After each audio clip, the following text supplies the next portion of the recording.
Welcome back to 90 Day Dental Day 32. So part 4 of oral surgery today, we'll be covering wisdom teeth with Sami Stagnell. Right, welcome back for day 4 of the 90 Day Dental specialist segment on oral surgery with me, Sami Stagnell. Thank you for sticking with me if you've made it this far. It's been really great having the opportunity to do these short segments with Ahmed for the last few days, and I hope you've taken away some useful stuff. The final episode tonight is all about real pleasurable subject to most oral surgeons, and that's wisdom teeth. For a lot of people, this is really a massive bugbear, and a lot of people feel that they really get stuck with wisdom teeth. Hopefully I can shed some light in the next 10 minutes or so on wisdom teeth, some real take-home topics on this and some good tips. Now, this is the typical OPG that we get sent or that we often encounter in oral surgery, and it's the sort of thing that strikes fear into a lot of generalists, but also a lot of oral surgeons as well. You look at something like this and you spot immediately that there are some really complex teeth associated with this. And ultimately it's down to some of the stuff that we discussed in the earlier segments around things like assessment, especially, that have a crucial impact on how you're going to manage patients like this, let alone the intricacies that then come with managing wisdom teeth in their own right. And wisdom teeth themselves are a common problem. If we look at wisdom teeth generally, they're actually the removal of wisdom teeth is the most commonly performed surgery in the NHS. So that makes up for a huge amount of clinical activity, and it's incredibly common. So 73% of young adults in Europe have these as a problem. We think that there are evolutionary traits that have caused this, so changes in jaw size and structure, along with things like genetics and things like the time of arrival of wisdom teeth. And we know that impactions are incredibly common as a result, and as you can see from the numbers there, mesioangular impactions 43% of the time are part of the problem, which is why people then present with problems. And when you see patients suffering from wisdom tooth problems, there are some real hallmark issues that patients come with. Got to remember that dental pain is some of the worst pain that people can be confronted with. And one of the things we're seeing, especially in improving oral health in younger people, a lot of people have never had any dental problems, and suddenly they present with impacted wisdom teeth that are incredibly difficult to tolerate as a result of the toothache, the radiating pain, the trismus, the issues that come with these. And in many cases, because of impaction, it's typically down to things like pericoronitis, which causes immense issues. But what we've got to bear in mind as part of our general assessment is that it is not always just down to teeth. And one of the problems that we often see in oral surgery is that we'll be referred a patient for example, impacted upper wisdom teeth presenting with discomfort around or in front of the ear. But in fact, that pain is in real fact TMD, or myofascial pain. And it's really crucial that we take good pain histories and differentiate between sources of pain properly, because a lot of people decide that their wisdom teeth are the source of their misery, when in fact it's other things. And even old wives' tales such as orthodontic being affected by wisdom teeth and the cause wisdom teeth being the cause of crowding is not necessarily true, and there's very weak evidence to show that wisdom teeth or the removal of wisdom teeth has any impact on crowding or any effect on this. So be very careful how you counsel your patients and how you discuss things with them, but take good histories and understand them. So with this clinical assessment, it's important that we start to understand what else is happening in the rest of the mouth as well when we're looking intraorally. So looking at the eruption status and the occlusal relationship between these teeth, seeing how it interacts with the rest of the bite. Is there local infection? How deep-seated is that infection? Is there caries in the adjacent tooth? And more often than not, that's one of the key indicators for referral in a lot of patients who have never had any issues. And making sure we check periodontal status around the eights and the adjacent teeth is really important, because a lot of the time it's occult disease and we don't necessarily understand the bone levels or the impact that the wisdom teeth are having on the adjacent teeth. And assessing the orientation of the tooth is really important, because it starts to give you that plan as to how you're going to approach these teeth if you go down the route of surgery. And like I've said, TMJ function is incredibly important. and of course associated pathology. So often the eruption cyst that is generated as a result of the wisdom tooth coming through can manifest and become a dentigerous cyst, or cause other problems, or displace the tooth even. So make sure you have good imaging, which is something we'll come on to shortly, and making sure that there are good indications for removal. In the UK, we're bound largely by the NICE guidelines, or the SDCEP guidelines, are also available up in Scotland, and they've been reviewed more recently, and there's a lot of argument about whether or not NICE indications need to be reviewed because they're out of date. They're now nearly 15 years old, so they're really coming on a little bit.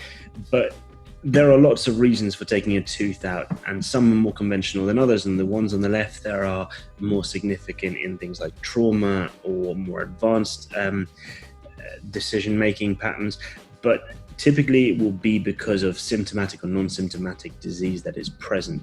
And the indications have to include what the patients are suffering from, and taking, again, detailed histories to make sure that you understand why your patients are suffering in the way that they're suffering is incredibly important, because non-symptomatic problems may not be a massive issue, and equally patients may not be aware of problems, and counseling them with regards to why something may be a benefit of being removed versus not being removed is really important, and it's crucial for them to understand. And as part of that clinical assessment, we of course move on to radiological investigation and radiographic interpretation of the problems in front of us. Now, remember, in the UK, we're bound by IRMA and sticking to the as low as reasonably possible principles. What imaging do you really need is the question you need to ask yourself. A periapical, in a lot of instances, is enough. As long as you can visualize the apices of the tooth in question, then you should be safe. And with wisdom teeth, if you can visualize the ID nerve, because that's really crucially important to assessing and decision making later, then make sure that that's all you take, if that's all you need to take. OPGs are fantastic, but they're not for every single patient. You're irradiating patients more, and certainly not cone beams if you don't need them. They are a fantastic decision support mechanism if you feel that it is going to change your treatment plan. If it is going to change the potential course of treatment and support patients in their decision making, then that might be necessary. But every patient does not need a cone beam, so don't treat them as requiring one just because you have one in the practice or can refer out for one. And make sure you stick to conventional tests as well. Do vitality tests and periodontal examinations of teeth in that area. Understand the full clinical picture and the full set of symptoms to make sure your diagnosis is accurate and matches up with the clinical and radiographic findings that you take. Now, the thing that catches most people are identifying high-risk findings. The paper 1990 by Rudin Shahab is the absolute pinnacle paper for the classic signs. There are in fact 7, but the 5 more common ones that are shown here are the ones that we really use the most in deciding what we may or may not deem high or low risk. And this is important as part of consenting patients properly. Nerve injuries are not unusual in wisdom tooth surgery, and they currently make up for up to 25% of claims with regards to nerve damage when we ask some of the defense organizations. But furthermore, 28% of claims that are made are to do with consent or lack of proper consent. So making sure that we discuss potential problems with patients beforehand is really important. Give patients cooling off periods, make sure that they understand the information you're giving to them. In all, the incidence at 1 to 7 days for inferior alveolar nerve damage is actually less than 5%. It's incredibly low. And the best way to categorize patients is either high risk or low risk. There is no middle ground. And make sure that they understand that lingual nerve injury is very low risk. And again, studies have shown that it has very little to do with either operator ability or tooth position, etc. It's actually simply just a consequence of surgery. But that doesn't mean, even with high recovery rates within 3 months, that you can just ignore it. Patients need to be made aware, and it's often the functional issues that cause patients to be frustrated and pursue claims against clinicians. So make sure you discuss this with patients beforehand. And like I say, give patients up to 2 weeks of cooling off so that they have time to make decisions and they're adequately consented and that they understand those risks before making decisions. It's their choice ultimately. Help them make those decisions. You simply present the clinical findings to them, and that's the key thing with managing wisdom tooth patients, rather than simply jumping in and taking wisdom teeth out. Now, technique for removing wisdom teeth. We've discussed extraction techniques, and as I've said before, nothing substitutes practice and getting in there and doing them. A lot of people shy away because they're concerned, but the less you do it, the harder it's going to get. And these days we are on the side of being minimally invasive as possible. And I'm going to revisit what I said in the second talk, which was make flaps only as big as you need to. Don't expose more of the tooth than you have to. That reduces risk of injury and chance of damage to things like nerve structures and adjacent issues. And don't cut what you can't see. When you raise the flap and remove bone, use the drill, but don't use more than drill past the burr, that point that you can see, so the end of the fissure tip. That way you know you're secure and you're only going to be cutting, like you can see there in the bottom right picture, you know that segment is all that you're going to be cutting, but it leaves enough room for you to elevate, to remove teeth securely without doing too much damage. But like I say, and like I've said in several points through the series, get a mentor, get support, get someone who can look over your shoulder and who you can discuss cases with. The more you can think about how you're going to approach these cases, the easier it will get. But of course, complications come with everything. The more common complications include things like dry socket. That's anywhere up to 20% or 30% in some studies.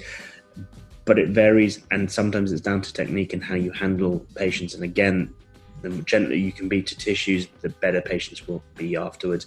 But sometimes it's unavoidable, and part of your consent process should be going over all the routine complication risks as well.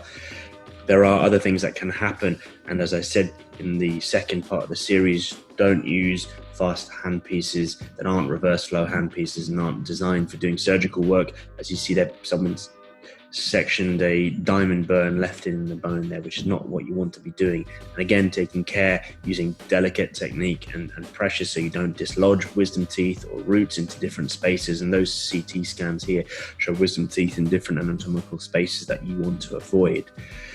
Beyond that, there are again some things that you can't avoid, things like bruising, which are part and parcel of surgical procedures, and patients on blood thinners may be more prone to these risks.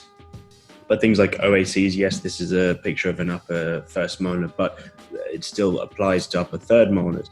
Again, it's something that you need to assess on the radiographs when you take them. And again, broken fissure burrs, don't be tempted to elevate with the burr. That's not what it's there for. Be careful, make sure the burrs are irrigated and that you look after your equipment properly so that these sorts of things don't happen.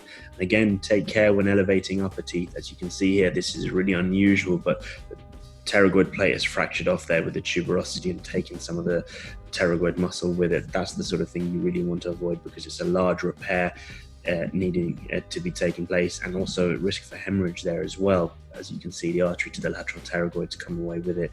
I'm glad that this wasn't my patient. But nonetheless, take care when you're assessing these patients and just discuss issues with patients so that they know what's coming up. And if you encounter complications, stop, think, give yourself time to engage with the patient properly. And afterwards, it's good to reflect on whether you could have anticipated some of these risks, and it's got to be part of your learning curve. And good clinical reflection is a skill that's worth learning. But what can you do now with that patient in your chair? Do they need to be referred? Is it something you can manage now or later yourself?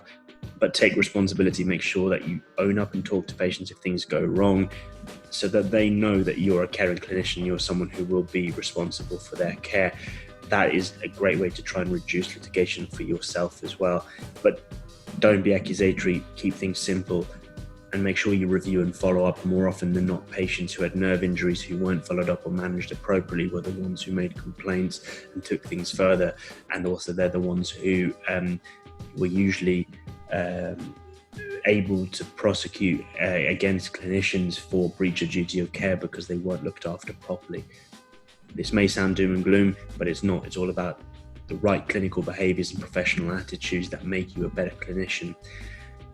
That's all there is. Thank you so much for listening to this segment. I hope you learned a lot. We're always interested in helping people above and beyond small snippets like this. So get in touch if you want to talk about clinical mentoring or discuss cases or get support with what you're doing with your own oral surgery career. Always interested in helping out other professionals and clinicians. Thank you so much once again. And that concludes a superb 4-day parter with Sami Stagnell. It's been an absolute pleasure having him on. It's been really, really entertaining and very thorough, and I really do thank him for it. Come back tomorrow, we'll be starting a new topic again. Stay tuned.